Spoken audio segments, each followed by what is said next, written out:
this week's Eccentric Minute, brought to you by Eccentric. In this week's Eccentric Minute, we'll discuss another one of our foundational exercises, and that is the K-pulley leg drive. To execute this, you're going to need to set some sort of support right out in front of you where you're going to be about under your shoulders and allowing your body to extend out at a 45-degree angle. From here, you're going to let your hips sink straight back towards the K-pulley, and I want you to push as hard as you can with your feet to drive your shoulders up and out at a 45-degree angle by extending your hip, knees, and ankles. This is a great exercise to start training your athletes to be up off their heels and to drive through the ball of their feet and their big toe as we move forward in training. Give this one a shot, guys. I think this is one that you're going to love and your athletes are really going to enjoy. I really hope you enjoyed this week's Eccentric Minute. Make sure you check them out at eccentric.com to find out everything you need about the K-box and the K-pulley. Being a strength and conditioning professional requires constant pursuit of better knowledge, better methods, and better means. But what if there was a place where strength and conditioning coaches could learn from some of the most innovative practitioners in the world, such as Jeff Moyer, Lachlan Wilmot, William Wayland, James the Thinker Smith, and Kierwenham Flatt? Well, you could find multiple lectures from each of these top-level coaches and a few lectures and examples from yours truly as well, all in the Strength Coach Network. The Strength Coach Network is going to bring you well over 100 different lectures from some of the top practitioners in the world to be your one-stop shop for your continuing education and professional development. So hop on over to strengthcoachnetwork.com/CVASP today and get your 48-hour trial for only $1. That's strengthcoachnetwork.com/CVASPS to get your 48-hour trial for only $1. I look forward to seeing you in the Strength Coach Network. Hello, and welcome to the podcast. Today, guys, I have an absolutely sensational discussion. I get the opportunity to sit down and discuss acceleration and training transfer to speed with Altus's Chidi Enyia. After a quick little intro of how Chidi got down there to Arizona, he's going to dive right into what actually matters when it comes to training acceleration. And not just linear, but lateral as well. He then starts talking about, the idea of max velocity, its impact on acceleration, and how much work we actually need to do with team sport athletes. He then talks about the role of the weight room in training and even shares with us some instances where he thinks he's made some mistakes and some progressions that he's had in his point of view with it throughout his training career. This is really an awesome talk, guys. I hope you enjoyed as much as I did. Let's get right to it. Chidi, thank you so much for spending the time with us today, man. Hey, man, good to be here. Thanks for the offer, the invitation, man. I've been following you and specifically like through I think I might have gotten tagged on to you guys through my guy Buddy and his crazy ass, and so you guys have put out some really good content. So it's a pleasure to be able to contribute and have some conversations, man. Yeah, I appreciate that, man, and I'm stoked to have you on here because before we got into this, we were talking about some pretty crazy things, things that, I don't know, they actually matter when you're training, which is going to be pretty awesome to talk about. But before we get too far into this, man, for the 3/4 of a human in the coaching world that doesn't know who you are, let's give them a quick rundown of where you're at and how you got there, brother. Yeah, so, man, so I started off as so prior to coming here, I was at Southern Illinois University, sprint hurdles, men's and women's sprint hurdles and relay coach. Prior to that, I was actually in grad school at SIU, working on a master's in kinesiology, exercise science, with a research focus on post-activation potentiation. And I just so happened to, like, when I was at SIU, when I was a grad student, the sprint coach at the time he ended up leaving for another job, and I volunteered with them for a year while he was there, and so I happened to be one of the closest individuals to the program, and so I interviewed and all that kind of stuff, and ended up getting the job. And then prior to that, I was a club coach, USA Track and Field AAU. I started a club team called Flight Track Club. It was dealt with athletes that with an age range of freaking youth all the way up to masters. Um, I was also a high school coach, Lincoln Way East High School in Frankfort, Illinois, southwest suburb of Chicago. Um, Going even further back, I was a personal trainer before that at a private personal trainer, but I started that personal training. I mean, like officially, I was at Bally's, right? Bally Total Fitness. I don't know if you guys remember that. Um, and then, right, that's old school, right?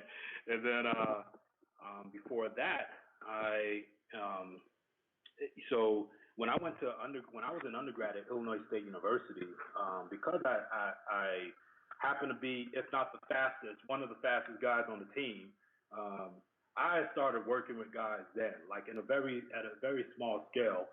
People would ask me like, what are you doing to get faster? Because for the NFL scouts on pro days and stuff like that, I run 4.3s and 4.4s. I had a 4.28 best 40. So dudes are like, what are you doing to get faster? How can I get faster? Now I didn't know what the hell I was doing. I just, a big chunk of that was the fact that like, my mom and dad were genetic too. So, so I took that opportunity to start like trying to teach and coach a little bit. Clueless as I was, that was my first experience with training. So it's gone back maybe 21 years, maybe close to 22. I started out doing stuff as a teenager, and then and this is where I'm at. So right now I am working with Altus, but I'm also a private performance coach and consultant. So I'll do work with different either individuals upon request, and work that stuff out and have some fun with it. I've been track and field heavy for many years, but I'd say over the last 4, I've dug back deeper into the multi-sport world. I played football at Illinois State. I was a running back, and so I think for me, it's been refreshing to be able to dip back into like other sports and see the commonalities and the differences and how each one of them are unique and special in their own way. And yeah, so that's kind of where I'm at now. Just coaching, having some fun, and trying to grow and get better. As best I can. Yeah, man, and working on things that have carryover to that Mm-hmm. thing that matters, man, and that speed. So let's Yeah. let's talk about some of that, right? Because when your name comes up, obviously people are going to start talking about acceleration in team sports. That's Right. one of the things that people are going to you for, Buddy included. So Right. let's talk about not just linear acceleration, because I think that that's the one that gets the most attention. But what may be even more important, and one that you've talked quite a bit about, is lateral acceleration as well. Yeah. So it's really interesting. Like when you start to dig in, to these different sports, it's not hard to see how similar each one of them are, right? So track and field, or if you're running a 40 and whatnot, and you're looking at a linear acceleration, there are a bunch of check marks, a bunch of boxes that have to be checked, right? Individual's going to get in a stance that's going to put them in the best position to be able to produce force fast, and really get going. So stance is important. When you see someone come out of a 2 or 3 point stance, you'll see big extension, a big launch out of that stance, and you'll see a progressive process happening where the first initial contact is either going to strike the ground right at or slightly behind the hip, depending on the ability of the athlete and how well or how much they understand about what they're trying to execute. And then you're going to see that ground contact shift progressively over time, You'll see velocity shift over time. Velocity increases. The body's angle relative to the ground will increase over time. You'll see stride length increase, stride frequency increase. I mean, you'll see all of these things happening. And then you look at lateral acceleration, for example, like in baseball.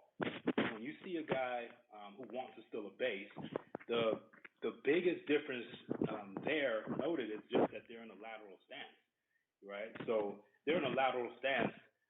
When they initiate movement, let's say if they're gonna try to steal second base, you'll see a big push off of the left leg. You'll be able to draw basically the same straight line through the ankle, from the ankle through the ears, in that baseball player when they've gone into their own appropriate level, like when they've extended to their endpoint, right? When they've got their optimal or appropriate amount of extension, you'll be able to draw that straight line from the ankle through the ears, the same way you'll be able to see Usain Bolt right before toe off coming out of the blocks, right? And so you'll see that straight line, and then that first ground contact is going to strike, should technically strike at or slightly behind the hip, right? Some people, there's a little bit of, variation there. And then you have, that baseball player has to turn, like they're going to rotate, and they're going to rotate towards the direction that they have to go. So, but that whole process is very similar. You see the triple extension, you see the big launch, you see the foot strike, and then you see this progressive acceleration taking place. You're able to draw these straight lines, these like strong, powerful push lines. And then, so when I teach that, or when I have these discussions, I'm pretty much talking about how those things are essentially the same, right? You set up, you have to account for the stance, you have to account for the rotation, but then once they come out of that position, you coach their ability to come out of that stance. Well, then acceleration is acceleration, right? And then from that point, the other differences are that a baseball player they're probably gonna accelerate hard for anywhere from 7 to 9 steps, depending on how fast they are and what their other abilities are, and then they have to start navigating a base. But acceleration is acceleration, right? And so if you have an athlete in track and field who tends to cast or overstride and strike that foot in front of, like far out in front of the hip on the first couple of strikes, that's a problem. The same way it'd be a problem for a baseball player. You know what I mean? And so across multiple sports, I think it's very important, at least to simplify or to be able to better understand the tools necessary to be effective as a coach. I think it's important to be able to identify what is common across the board. You're not going to see much differences between a lateral acceleration in a baseball player and a lateral acceleration in a football player that's having to make some cuts. Or you go to the combine and you see the 5-10-5, and you're seeing essentially the same things in lateral acceleration, but just at more extreme levels because of the football player has to touch the ground. But acceleration is acceleration, right? The need to have to push and to push completely and to strike the ground in the right place relative to the hip, and to have a progressive rise of the body, of the entire body relative to the ground. Like these things generally have to happen harmoniously. There are people that can execute these things. There are outliers, right? But I think that's the important thing, is to notice the similarities and build off of that. And that's what I think a lot of clubs, different sports are noticing more and more is how, instead of saying how different all the sports are, it's just noticing how similar they are, and then adjusting to the specific demands of the sport from there, identifying them and adjusting to the specific demands of the sport from there. So. I love that, man. And when we're talking, though, about that acceleration stuff, as a guy who's kind of been there, done that, got the T-shirt, and, is rocking it right now, where are some things that you're seeing, like other than kind of that misnomer of the uniqueness or let's just call it the individualness of each sport, right? Like the whole idea of you have to be in football shape, or the whole idea of like, you have to train like a soccer player or whatever that may be. Like taking that aside, where are some things that you see that we as performance coaches can be better when it comes to developing these things, this lateral and linear acceleration? Yeah. Yeah. So I think it's just like I think a lot of it is just kind of knowing the rules, man. Like when we talk about acceleration, it's just knowing the rules. Like what I've noticed, like when guys come to me and they're wanting to get some pointers on how to improve their team's acceleration, they'll show me video stuff, and like the most glaring issues that I tend to see is guys casting, guys overstriding. So like people will come to me and say like, we want to get better at sprinting because we've had a lot of hamstring issues, right? And then I'll see video, and one of the first things I'll see is like I'll see a guy who's piked over, right? The hips are behind them, like they're launching from their stance or whatever, or they get into this acceleration, and they're bent over at the waist, right, staying low, and then the shin is swinging far away from the body, and they don't have the ability to bring that shin back, or to switch to reverse so that foot lands under the hip, slightly behind or under the hip, depending on what stage of the acceleration you're in. So guys are getting like, it'll be like step 2 in an acceleration, and a guy is already flat-footed. You know what I mean? So if a guy is flat-footed at step 2, at one of where they're going to be at one of the steepest angles of their acceleration, if they're already flat-footed, that means that foot is way out ahead of the hip. And if that foot is way out ahead of the hip, and we're talking about doing hundreds of thousands of reps over the span of a career, that's a problem, right? Like you should almost expect hamstring issues. Like that's one of the first things I would say is like, I'll see a sprinter, or I'll see let's say a baseball player, and I'll evaluate how they move, and I'll see if I see that casting, and that casting is like pronounced enough for it to spark my get a response from me, then I'll ask the coach, what's his injury history? And almost like clockwork, they'll say adductors, hamstrings, right? And I'm like, okay, well, I say, let's do this. Let's, get this person. Let's find a way to get this person to contact the ground in the right place, because essentially this is what you want to see in acceleration. These are the things that you should observe, and that that person's hamstring or adductor issues might be directly related to something else, but like I can say that this might be a very strong contributor to those injuries, right? But it's like just kind of knowing the rules, like what does it mean to accelerate, and what types of things should we observe? What does it mean to be at max velocity, and what kind of things, like what boxes do we need to check, like posturally, like how are the limbs generally supposed to move? Do we want the arms to be locked at 90 degrees in a sprint, or should we allow the elbows to open and close, right? Like just knowing the rules would help govern or guide your programming, and like studying movement in general, not just because I think if we get bogged down into just the sport, like the sport that we do, I think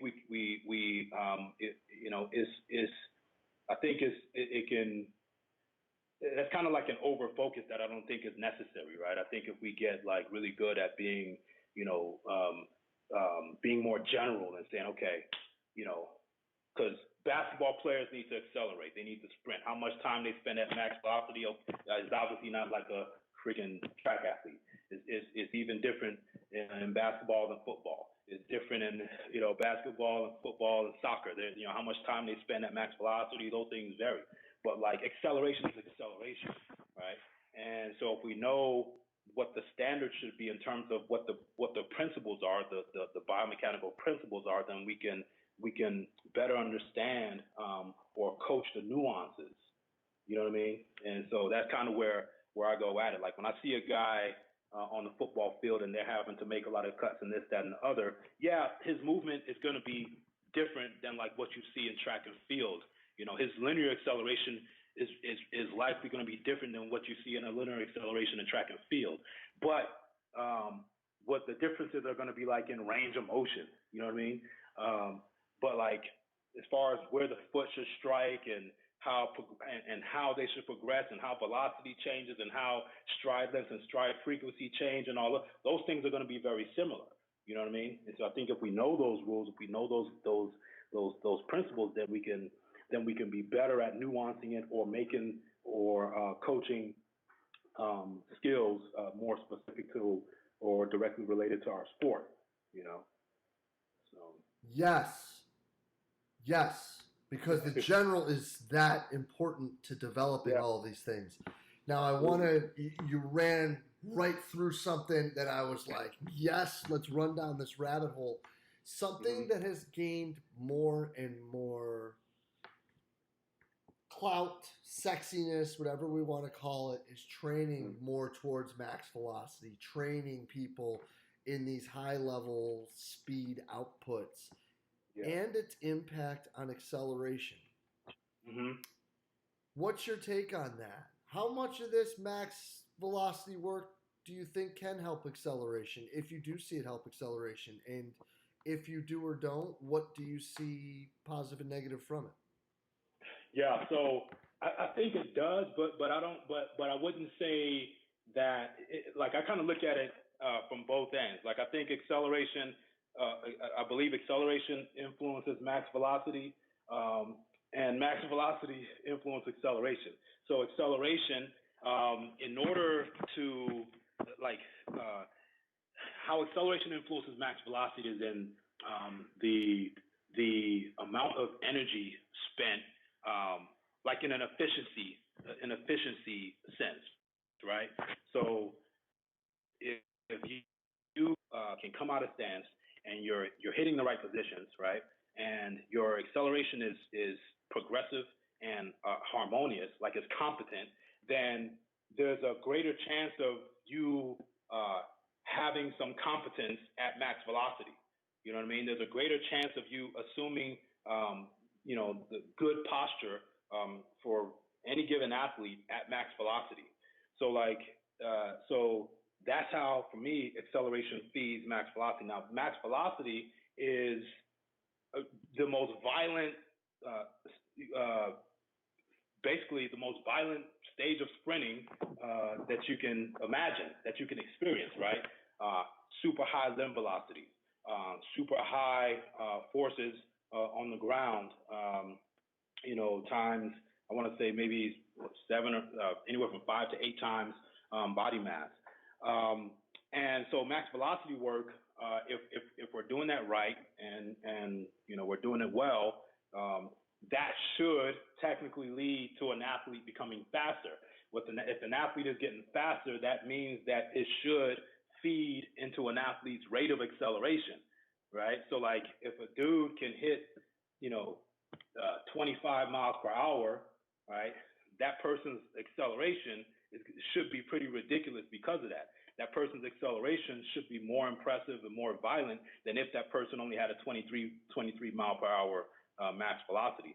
So like max velocity work and effort enhances top speed, but the acceleration, how one executes the acceleration, I believe will dictate how they get into top speed.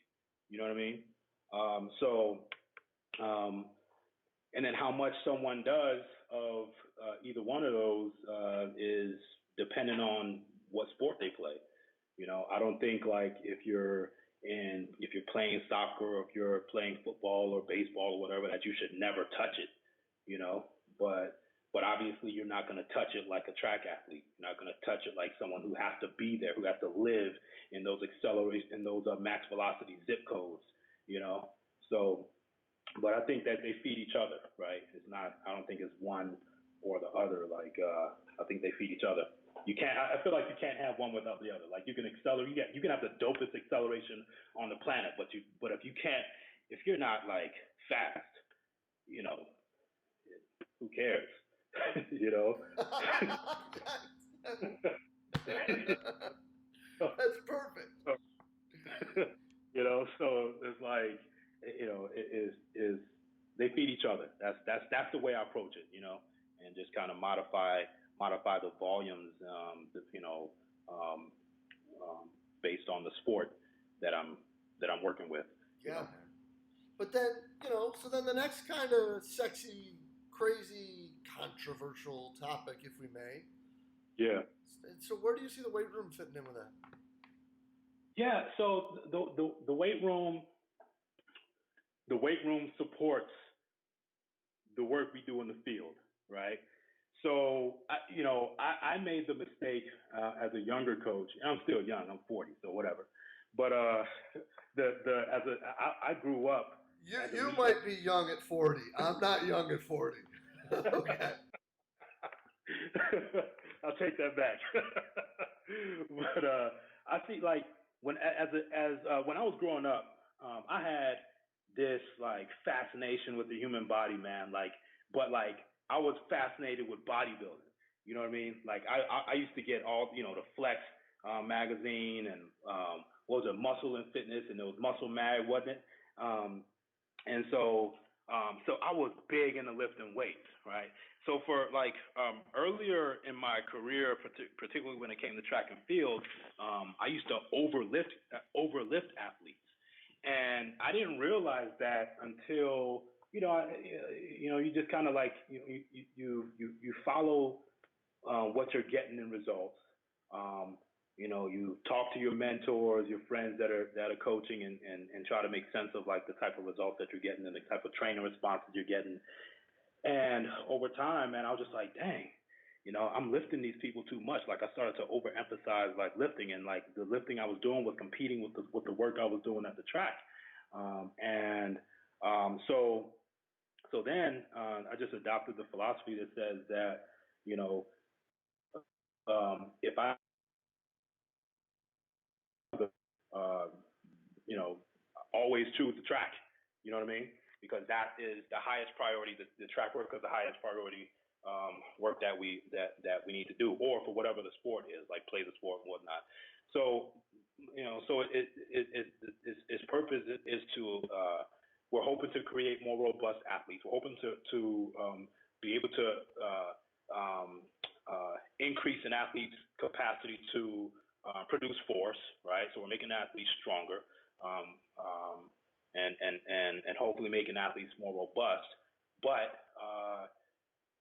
how strong an athlete needs to be is where you start having to ask the question, because I think with the weight room, strength can be overemphasized to a point, and then specificity in the weight room can be overemphasized to a point where it's like, what are we really trying to accomplish? If we're trying to if someone's definition of specificity is trying to create an exercise that looks like something done at the track, or that looks like something done on the football field, then it's like I think we have to be careful with like trying to make those types of connections. Weight room supports what we're doing in the field. Weight room supports what we're doing at the track, and we have to be able to recognize, or work hard to recognize, when we've reached that point of diminishing returns, or when we're not actually helping the process anymore, with that. So as much as I love weights, and as much as I love lifting, I love Olympic lifting. I watch the sport of Olympic lifting. I watch powerlifting. I was just watching Westside Barbell's documentary like 2 weeks ago, and I went to the gym right after that. but it's I think we just have to be careful with how much we prioritize weight, the work done in the weight room, that is not interfering with the gains we're trying to get in our sport, and so I think we constantly have to be evaluating and reevaluating what we're doing in that respect. And it's a humbling experience to have to do that. Hell yeah. I've had and especially when if you're a weight room guy like I was, and so you value the fact that like you're getting these athletes strong as hell, and like you're like, dude, if this athlete can squat this and can deadlift that or whatever, like they should be fast. They should be able to go out there and PR in the 100, like no problem or whatever. And then like you don't get it, right? You're not getting these PRs and you can't figure out why. And then you have somebody look at your programming and they're like, dude, because you smashed them with weights all damn year. You smashed them with too many days of weight room work. You had too many max effort sessions in there too deep into the season when that person could have been done with max effort work, 4 months in advance, or at least like max effort work that was like 2 days a week worth of it, like they could have ceased that a long time ago and you probably would have gotten better results. But like I was so built up and so hype off of like putting up some good numbers with these athletes, and they were track athletes, right? That like, there's no way they don't run faster, So yeah, like you said, it was humbling and somewhat embarrassing, So. But those are the best learning experiences, man. Oh yeah, hell yeah, and I think it takes some courage to number one, like to accept that critique, acknowledge where you may have gone wrong and where there needs to be some growth, and then like be willing to make the necessary changes. Like if I got people that I've trained that at certain times of the year that might see the weight room once a week, and let's say 12 years ago that was unheard of for me. I'm like, dude, you're in this weight room at least 3 days a week all season long, and like nowadays I'm like once a week we're smooth, because at the end of the day, if this person is burning the track up, right, like that's what matters. If they're burning the track up and we're not dealing with injury after injury, that's what matters, So if 1 day a week is a sweet spot, then 1 day a week it is.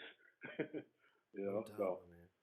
yeah. Chidi, I love it, man. Well, listen, let me get you out of here on this, brother. Where can people see more of what you're doing? Where can they follow you, find out what you're doing, what you're coaching with, and how you're working down there? Well, so I personally have to get way more involved with freaking social media, but so I'm with we'll get with Altus, we'll get kicked back up here in the next at least for the athletes that are that'll be prepping for the 2020 season, the Olympic year. That's gonna pick up, so there'll be some social, you'll see social media content in that regard. I'll be putting some stuff out more and more, the work that I'm doing on my own in my own realm. I have a Twitter, Instagram, Facebook. I can send you that stuff when we get off. Of my Twitter is Chidi, the number 1, Enyia. So at Chidi1 Enyia. My Instagram is the_chief_Chidi. So THEE_chief_Chidi. And you could easily find my Facebook. But like that's pretty much where I'm at.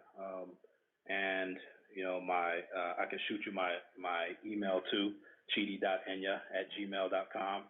And anyone can reach out, shoot messages, whatever. I love talking to folks, whether it be coaches or whoever, on a wide variety of different topics. And that's just kind of where I'm at, So.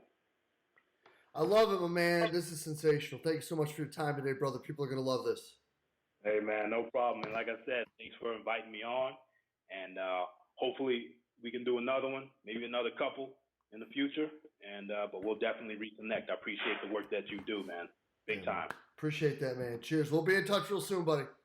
All right, man. Take care. Later. And a huge thanks to Altus' Chidi Enyia for spending the time with us today. Guys, just some open, honest, candid sharing. A man working at the highest level, talking about things that are going to help us with all the things that we do with our athletes. I think that's something that people overlook is the importance of just those basic biomechanical principles and making sure we adhere to those. And what do you know? Good things seem to happen when you do. So, Chidi, can't thank you enough for being so open, honest, and candid in your sharing today. And guys, make sure you're giving them a follow on the social medias. Twitter and Instagram handles are both listed in the show notes.